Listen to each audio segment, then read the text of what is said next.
There we go. Welcome in, ladies and gentlemen, into map 2. On the left-hand side, we have Swim. We've got Anubarak, Raynor, Li Ming, Lucio, and Vala. Over on the right-hand side, we have ICC Queens. We got Rhaegar, Cassia, Joanna, Orphea, and Ragnaros. We're going to be doing a level 1 prediction for Puncturing Arrow. I'm going to start that out right now. You got 2 minutes on your prediction. Will Vala have 40 or more or 39 or less by the end of the game? We're going to go ahead and set up our vision, get all that good stuff ready, and let's see what happens here in map number 2, second best of 3 of the day. 3, 2, 1. 2 arms. Alrighty. With the map horn sounded, let's go ahead and see what happens. Actually, I'm going to peek into the top lane first. Oh, they're not going to do anything. So let's peek into the bottom lane first. I did think about doing one for Shifting Meteor, but I feel like Shifting Meteor should be completable on this map. I don't expect a world where it's incomplete, but hey. Maybe I'm wrong. You've got about a minute or so to get your predictions in for the level 1 stacking for the Vala. Oh, Anubarak burrow charges away, and he's absolutely fine. I thought he might have been threatened for a second there, but not the case. And Vala will be picking up 1 stack so far, might be going for another right there, and does manage to land onto the Orphea, who does get a decent... I thought she was going to land that chomp onto the Anubarak. He might have been in a...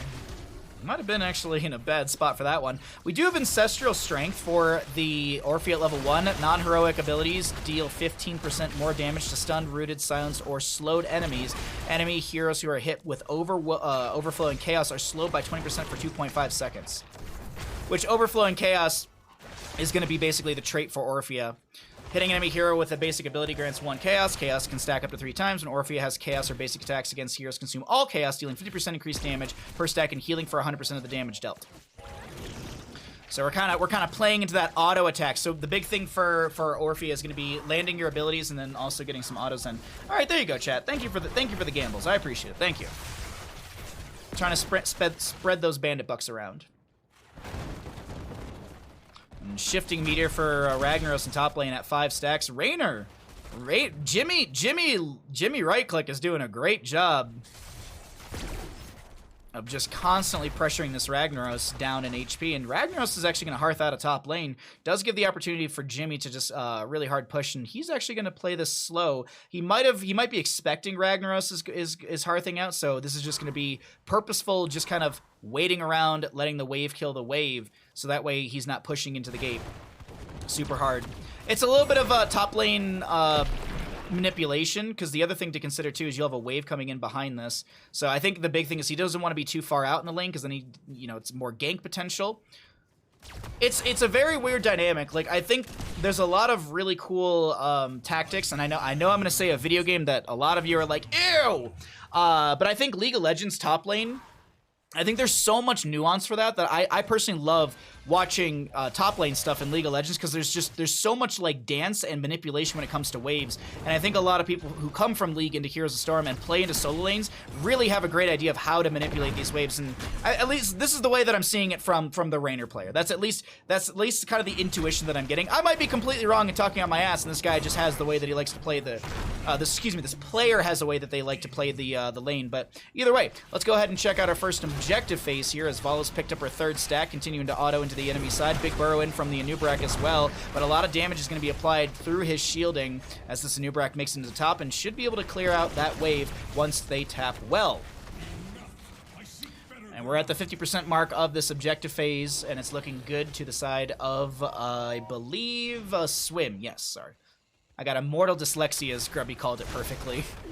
I always look at it one way, and it's like, wait, no, it's the opposite. Chomp from the Orphea, a lot of damage onto the Raynor. He's trying just to do his best to auto and burn down this Orphea. Does have the Exterminator from level 1 for the race potential, but also you're going to see that sustaining rounds. Given Pepper heals Raynor for 3% of his maximum health, increased to 6 for the primary hero as a target. So a little more sustainability in that solo lane from just the auto from Raynor. And yeah, man, I gotta praise this Raynor a little bit more. The positioning over the far side of the wall, really, really well played, as the Immortal phase will be poked at by the Vala. 5 stacks on her level 1. Gonna throw another Hungering Arrow back and pick up another Puncturing Arrow stack, as we do have big burrow in from Anubarak. Cleanse out from this Rhaegar, if I'm not mistaken, onto the Orphea. She tries to chomp her way through the pain, but she's not going to be able to, and this will be first Immortal of the game going to the side of Swim, as this will be Belth in the bottom lane, excuse me, Alarion, and he's going to be at 1,092 damage into structures. Good stuff. Very good stuff.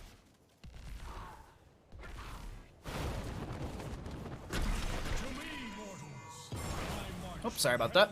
Alright, so Cassia clears top. We have the Ragnaros grabbing the Molten Core for the bottom lane for defense, and this should be able to whittle down that shielding of this Alarion Immortal, and maybe get the Immortal to move into melee range so a little easier clear can be achieved by the rest of ICC Queens. Ragnaros will expire on the Molten Core, and now we have, as I mentioned, that melee range from the Immortal. Does get the spin, pushing the Ragnaros out, but he doesn't get put into any sort of bad positioning from that. Massive condemn from the Joanna. She might have been trying to finish up that level 4 just now, but might have missed the actual subdue, or excuse me, the punish. Gonna get that pull into a couple members. Does get that slow Orphea with some damage. The chomp. Oh, I was waiting for the auto, but it goes out onto the Li Ming, who gets a blink away, and the Immortal will be cleared out, getting a little more than 50% of the fort of the bottom lane. Condemn from the Joanna. We'll be pulling in the minion wave again. And while we wait for 10s, let's go ahead and cycle through the other numbers. Cassia going to be in the top lane for now into the Rainer. Blinds might be able to mitigate some of his aggressive potential, but doesn't really seem like it's slowing down this Rainer from just auto-attacking, stutter-stepping, and just putting pressure consistently through this lane. Ragnaros does speed things up with a blast wave, but can't solidify any sort of kill. Blind from the Cassia. While this is happening in the top lane, since there are two, this is going to be an easy camp to the side of Swim. Burrow out from Anubarak. Decent damage is going out across the board. Spray from Li Ming, huh? One auto into Lucio. Oh, no! Oh, no. The Orphea was probably using the A attack button, and it probably prioritized the closest hero rather than left-clicking or right-clicking on the hero. That's at least maybe, that's at least what I'm thinking, because I think she was in auto-attack range. Because Orphea's auto-attack is 5.5. I think she was in range for the auto. I think she might have just autoed onto the other hero. I'm actually trying to look back at my my stream. Oh, I missed it. We do have a delay on stream because we have a live casted game in about 45 minutes, but I was hoping I could catch the delay on the stream and see what she autoed. Either way, it doesn't matter. Someone in chat might have caught it. Well played. Well played. And we will see our 10 talent tiers in a few seconds here. Man. What a good series. What a bunch of fun Heroes games today. Ragnaros at 25 stacks. Maybe I should have done the Ragnaros level 1 shifting meteor questing talent. It could have been. It could have been it. Objective phase will spawn the east-west positioning. Condemn onto the Anubarak. He does pop the Hardened Carapace. He is going to be a Hardened Carapace build, so he's got that shed exoskeleton for basically mount speed whenever he taps that W for 3 seconds. Orphea putting a lot of pressure onto the Anubarak.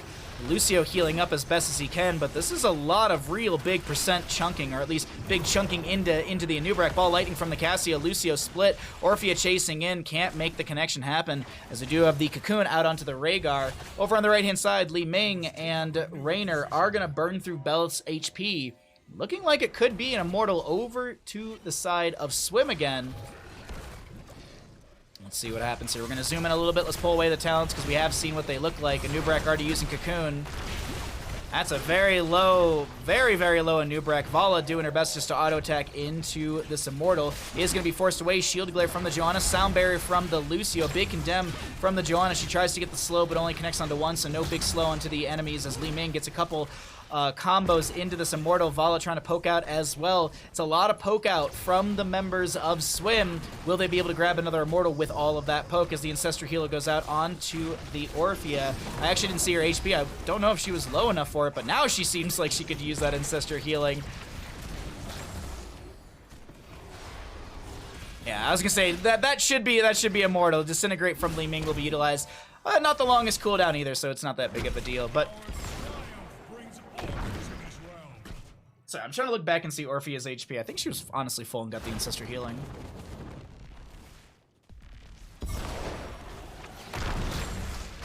So, Immortal to the side of Swim. Once again, second Immortal of the game. 13 stacks on the Vala's level 1. I'm looking at Raynor in the bottom lane, who's going to be able to apply some decent pressure in the solo here. Liking the Raynor solo lane play right now. Good Ragnaros Molten Core to defend right now. Falling Sword from the Johanna to zone back the enemies.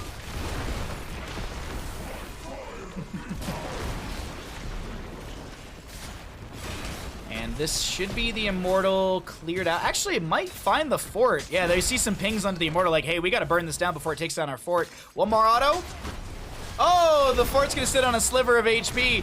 Is there any range damage to be thrown in? 111 HP. Wow. I feel like you have to let this go. I feel like you have to let this go. You cannot.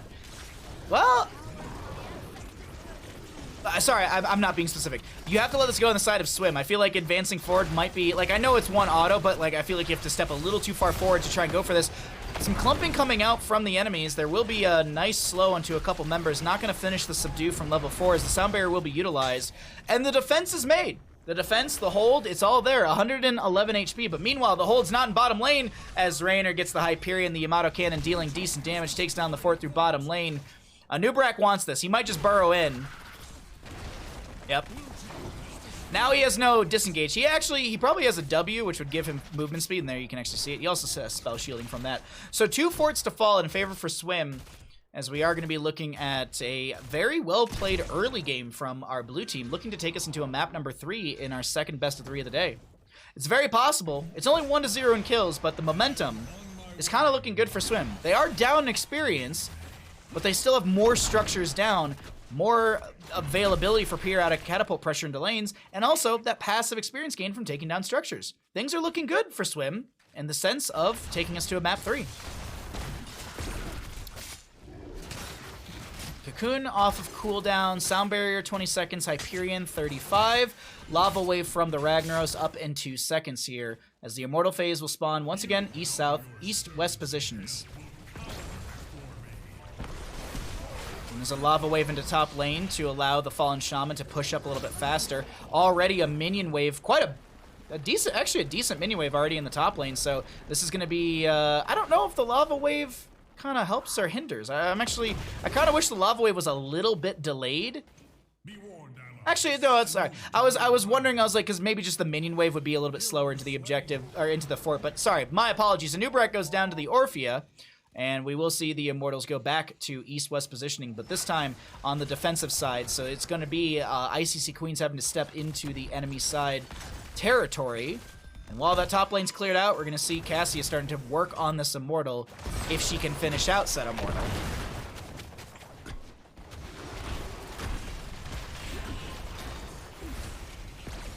15 stacks on the Vala currently. Orphea chasing out onto Raynor on the top right of your screen. Bit of a split fight. I'm going to go ahead and show everyone's favorite stat that doesn't matter. APM, Raynor, he's going to be trying his best to click to the right, but he's not going to be able to get away, as that is going to be Raynor's APM. Probably falling very, very rapidly to 0. As the ball lightning comes out from Cassie, I feel like it was actually canceled out.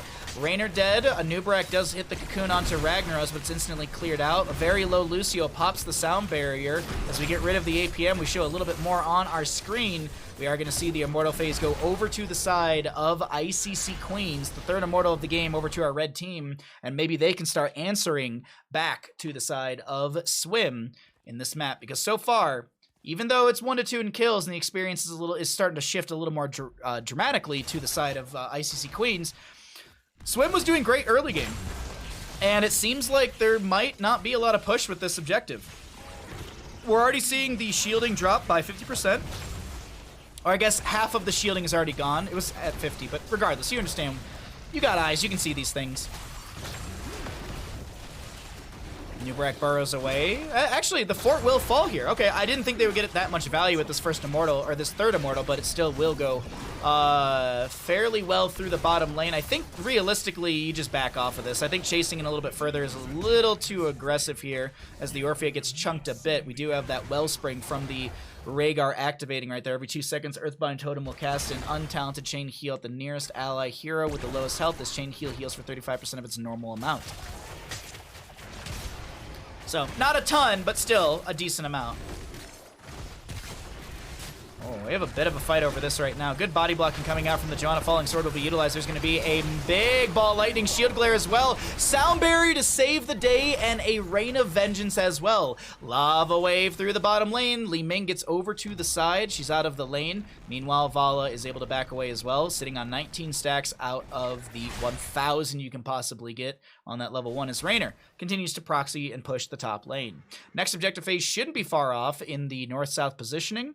This is going to be the race side on the north end for the members of ICC Queens, the race side on the south end for the side of Swim. How do we know this? Well, we are naturally on the blue vision in any of our games. So if you look at the minimap right now, in those two positions, if I swap to the red vision, you'll see that the axe and shield do swap between their the axe and shield swap in their locations. So if you're ever wondering when someone's casting a game and you're watching Battlefield and you're like, where are the Immortals gonna go? Who's the race for? There you go. Naturally, you're on the blue side vision, so axes will always be for blue side, shielding for the enemy team, the red side. Bottom lane gets pushed up a little bit by the members of Swim, and this is looking like it's just positioning going over to the side of ICC Queens. They want to make sure that this is a mortal phase they can get here, as this is Nubrak gets the cocoon onto Orphea. Ball Lightning goes out, Falling Sword as well. A lot of heroics being used in this engagement. Raynor's still working his way back into the fight right now. As Ancestral Heal comes through, the Eternal Feast, it only gets 1 to 2 procs, but it gets 1 meaningful proc for that kill. There's the Earthbind Totem onto the Anubrak, who tries to go for the burrow on the far side of the wall, but can't get it, and that will be a dead Anubrak. The bug squashed. Raynor going for the race on the Immortal, but he's going to need to back out of here. He doesn't want to get a death timer delay, or excuse me, a delayed death timer. There we go.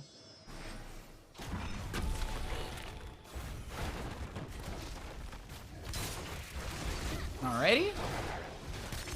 So Raynor's still racing. Lucio to come in and help. We're not even at the 50% mark here. This could be a staggered death. This is definitely not a staggered death that you want. It seems like the speed boost is good for the Vala. I don't know about the Raynor. He might have got left behind. Lucio doubles back to try and save. There's going to be the Chomp, the Falling Sword, as well as the Earthbind Totem. Another Eternal Feast, but Lucio wall rides away. Can Cassia catch them? Nope, not with that speed boost, not with that wall ride. Meanwhile, Ragnaros, we all know, best race hero on Battlefield of Eternity. He does actually throw the Lava Wave through top, which does push things up in their favor, and he is doing decent damage onto the Immortal. 42 stacks on his level 1 Shifting Meteor out of the 75. As we get into our halfway point, we'll see a quick camp over to the right-hand side. Alright, okay, super. 16,000-ish to 18,000-ish when it comes to the Immortal HP, so a little bit of a healthier Immortal on the right-hand side. And is going to be favoring ICC Queens. I'm patiently waiting. I'm patiently waiting for this one.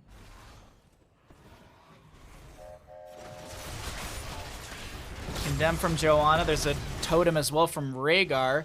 20 talent here is very, very close, and Ragnaros is trying to find that through the bottom lane. Since Ragnaros is showing, this is the green light for Swim to go into ICC Queens to try and find a fight.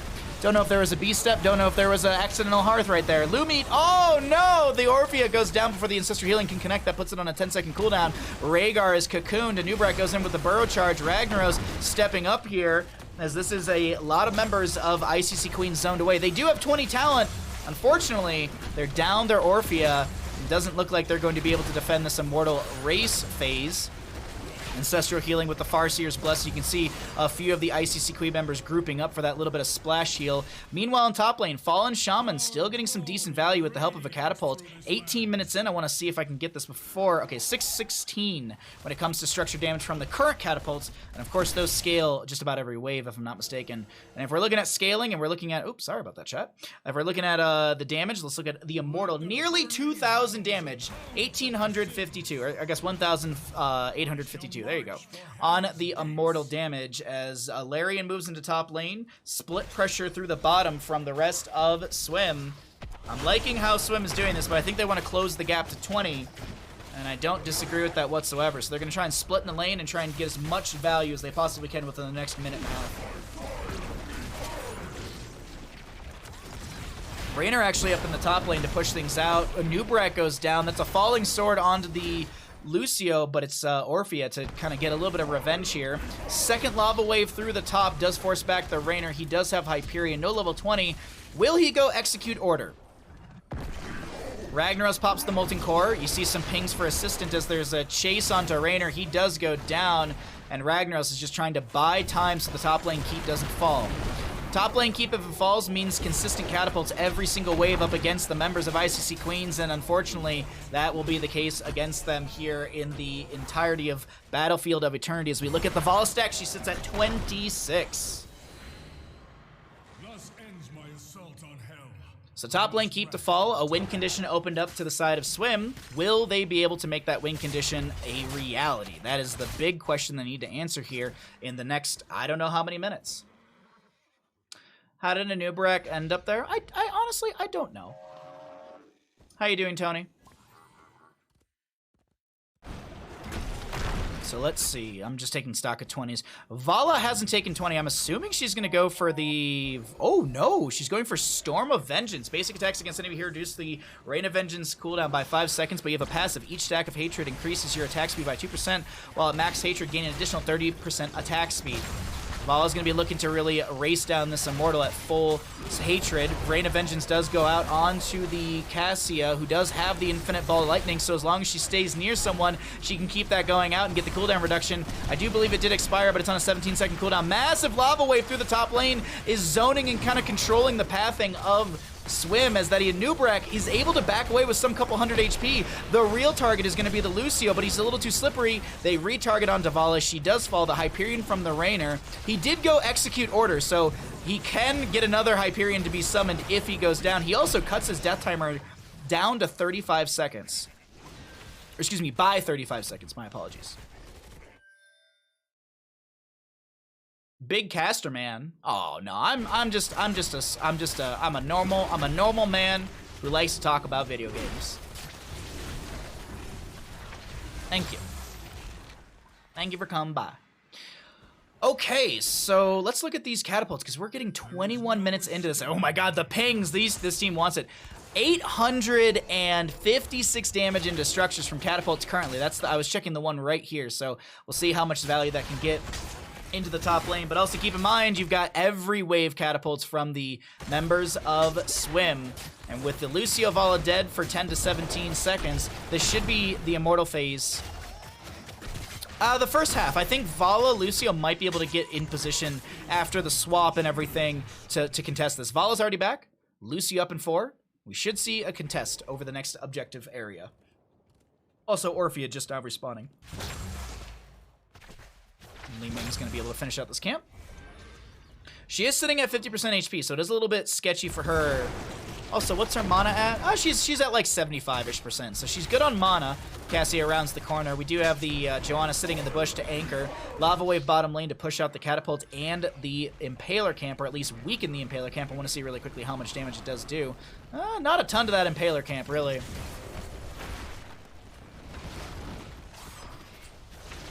ICC Queen's holding. Rain of Vengeance from Vala. Spin from Belith. Little poke out from the multi-shots of Vala. She sits at 29 stacks currently. Blast Wave out from Ragnaros. The target was looking like Raynor, but now, okay, no, it's going to be on to the Lucio and the Nubrak. Nubrak burrows out. That's going to be an Eternal Feast. Getting 2 procs. It's an Ancestor Healing with the Farseer's Blessing. That Farseer's Blessing should help the friends. I guess I might have seen the second proc of that, as the Shifting Meteor does finish out by the Ragnaros. He does have that control of the level 1 now, and here we have Glucose able to back away. I thought there was a stun on the ground, misread those circles. That's actually a circle of blind and a slowing totem from the Rhaegar as the chase continues in. Falling Sword from the Joanna with the cooldown reduction from the Heaven's Fury at level 20. Dad, Lawn Ranger, looking for the double kill in the backline, is able to get those slows onto the Raynor and the Lucio. Orphea does go down on the right-hand side of our screen. Cassia, Ball Lightning, only getting one hit right there as Dad, Lawn Ranger, tries to back away. A shield glare for the kill into a Nubrak. Cassia looking to chase out. Vala vaults away. Lava Wave once again into the bottom lane from the Ragnaros. Speaking of lanes, we have top lane with the Fallen Shaman Camp. Falling Sword from the Joanna gets the kill. Oh no, it's the Shield Glare that gets the kill onto Li Ming. Ragnaros is able to snipe that kill. It's a solid quadra kill to the members of ICC Queens as this Immortal goes into bottom lane. It's the more well-defended lane, and we'll see what they're able to do with this. Death timers, 38, or anywhere from 25 to 50 seconds.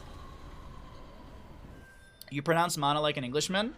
Well, I grew up with two parents that escaped communism from Romania, so yeah, I think I say words. I had a lot of friends make fun of the way they say mana. The demon moves for the gates of I think it's fair to say it either way, but of course people have to, you know, they have to get on their high horse about everything. Like, well, I say it this way and I say it correctly. It's okay. Well, you can shut up and go away. To me, it makes sense to say mana. Mana doesn't make sense to me, but that's just me.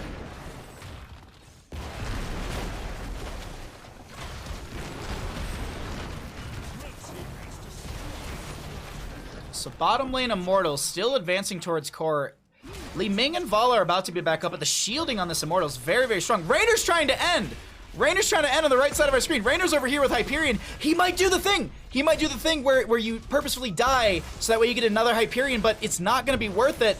I mean, okay, cool, he gets another Hyperion, but it's going to scratch the shielding. Meanwhile, Raynor isn't here to defend. The Immortal is still slapping for 2,000 damage into structures. This is looking like it's going to be a game. Number 2 over to the side of ICC Queens. Maybe I called it too early. 3% on the core. Oh my god, are you serious right now? Ragnaros, do you have a shifting meat? No, Ragnaros, Drunk Unicorn's like, no. No criticism intended? Oh, none taken, none taken. I grew up with a lot of judgy people in my life, so it brought up a fond memory of judgy people.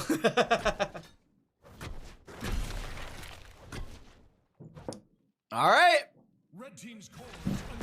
Might be heading into a map 3 here, chat.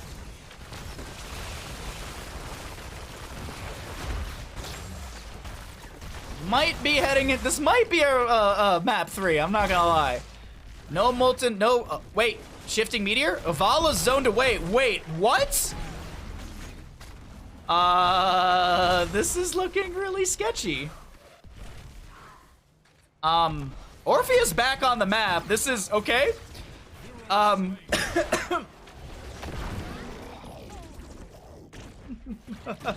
This is absolute insanity. Bottom lane Impaler Camp is advancing up. Raynor sitting in the bush. I think he's looking to do another run with his Hyperion execute order sort of deal. If Jen were to check that bush, that would have been hilarious. If Jen checked the bush with the Earthbind Totem, because Earthbind Totem does damage. It's actually the talent that gives you damage. 372 or Earth Grass Totem, excuse me. That would have actually killed the Vala, but Ball Lightning comes out. That is going to be the Anubrak avoiding that damage, but the Volley Sword for the Johanna will come through, and Vala should go down here. Actually, they don't even care about the Vala anymore. It's all in on the core. Li Ming trying to disintegrate. Vala goes down to the Orphea. Ancestor Healing comes out, and that is the map. I can't believe the series of events that just happened as Raynor was on core, but he wasn't able to end. GG, well played.